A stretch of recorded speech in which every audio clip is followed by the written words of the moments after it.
एक बार की बात है कि एक गांव में एक आदमी था। वह बहुत ताकतवर और बहुत धनवान था।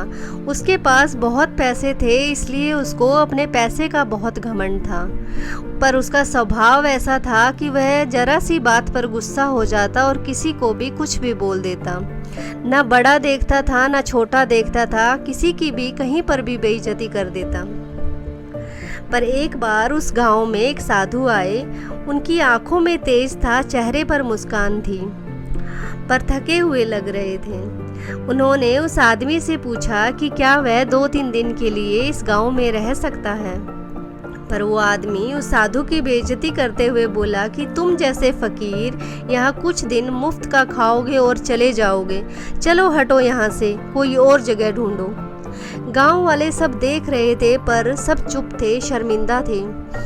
साधु बहुत प्यार से उस आदमी को बोला कि कोई बात नहीं बेटा, समय का चक्र बहुत गहरा होता है, क्या पता कल क्या हो।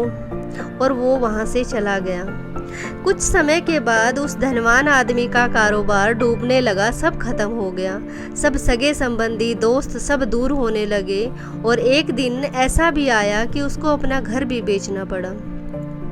जिस आदमी के सामने सब झुकते थे, आज वो सबके सामने मदद की भीख मांग रहा था, पर कोई उसकी मदद करने के लिए तैयार नहीं था। सर्दी का समय था तो बहुत भूखा और थका हुआ था, तो एक मंदिर में जाकर बैठ गया। वहाँ उसको किसी ने एक कंबल दिया और खाने का सामान दिया। उसने उनसे पूछा कि कौन हो जो तुम मेरी मदद कर रहे हो। वो बोला कि मैं वही साधु हूँ जिसकी तुमने बेइज्जती की थी उस पूरे गांव के सामने, पर मुझे तुमसे कोई शिकायत नहीं है। साधु बोला बेटा, किसी भी स्थिति में किसी की भी मजबूरी का मजाक नहीं बनाना चाहिए।